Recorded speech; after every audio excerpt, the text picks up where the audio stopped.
He always seemed to feel that he should knock her for six with some fantastic present. He bought her jewellery, quite sophisticated, or apparently sophisticated, glamorous jewellery, which her mother was very suspicious about. And rather to Amal's embarrassment, I think, in front of him, asked Brian for the receipts for the jewellery, saying that she wanted to have it insured. And he never came up with the receipts. He was.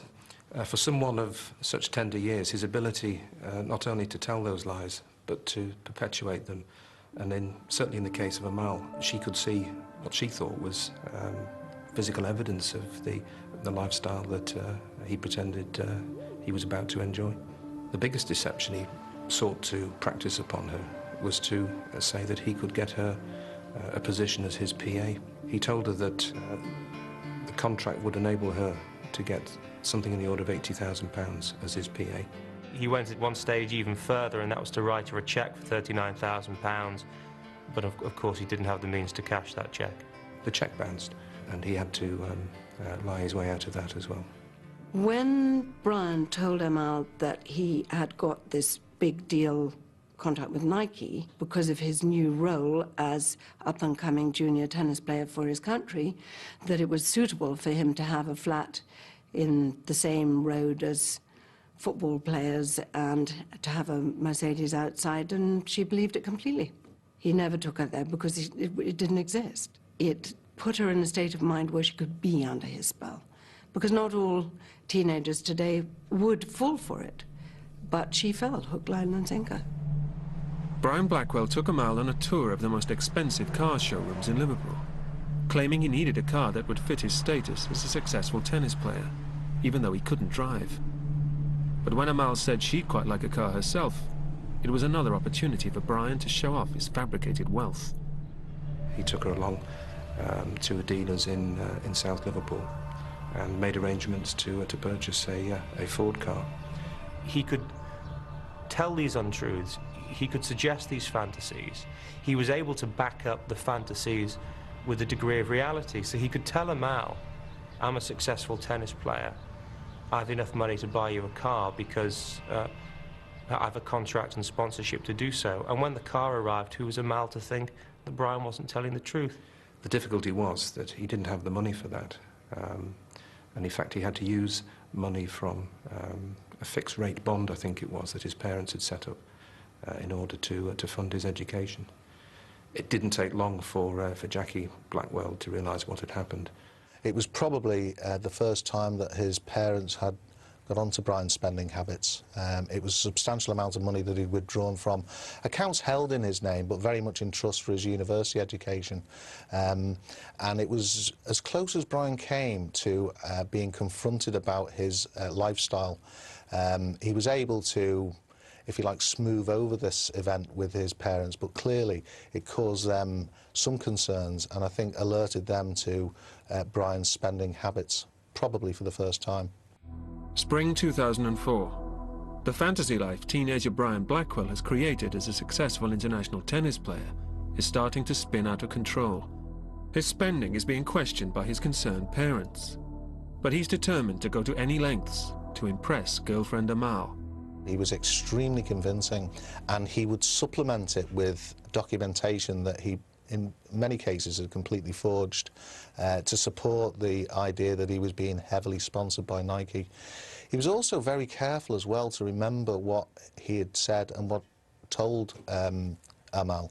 And we later discovered some notes that he'd made of his conversations with her, where he was clearly making sure that he recalled what he'd said on previous conversations, because, as they say, to be a good liar, you have to have a good memory.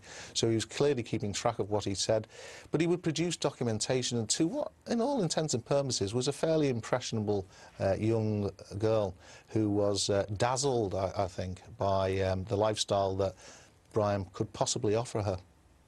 I think it's fair to say that he took it as far as he possibly could, to the extent of, on one occasion, he presented himself at a bank in South Liverpool. He told the bank manager or the assistant that, in fact, he was a professional tennis player, and he named the particular tennis centre He indicated he was in receipt of a salary of some £45,000, that in fact he needed access to funds because his father had died, which at that stage was patently untrue. The financial planning of the Blackwells had been such that money was dispersed across a number of savings and bank accounts. They had saved quite heavily for his university education. He started to draw on credit cards. He'd taken credit cards out in the name of his mother, credit cards out in the name of his father, and he was using those a lot. But of course that only had a fairly short period of time before Mrs. Blackwell, who was chiefly responsible for the family finances, was to find out. And when they found out that he actually had been drawing money from other accounts, Mrs. Blackwell was extremely upset. It was their investment in him and his future, and she was concerned, and she confronted Brian. In fact, she went to the bank at one time to say that he had made application for a credit card, and that the application form was untrue, and had the credit application withdrawn.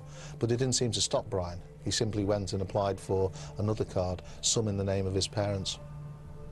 Brian Blackwell was becoming more and more adventurous in his lies. He told Amal he was going to play in a tennis tournament in Milan at the end of May 2004, and asked if she'd like to go with him. At the last moment, he said she couldn't. They wouldn't allow the players to take girlfriends, or he couldn't afford it, or whatever it was. So she was left behind, rather to her annoyance, I think. And he disappeared from school for 3 days. Then she got a text from him saying, "I'm just about to go on court, wish me luck, I've just met Roger Federer." And so she was completely convinced. It was another little sort of bit in the jigsaw which convinced her. But because she hadn't gone with him to Milan, there was this feeling that he had to make it up for her. So he said, "I'm due to play in Florida in the summer, and I will take you with me then." It was probably something that they talked about and planned for about 6 to 8 weeks, I think, beforehand, about where they would go and what they would stay, where they would stay, and what they would hope to do whilst they were there. So I think she was certainly looking forward to this trip, and Brian was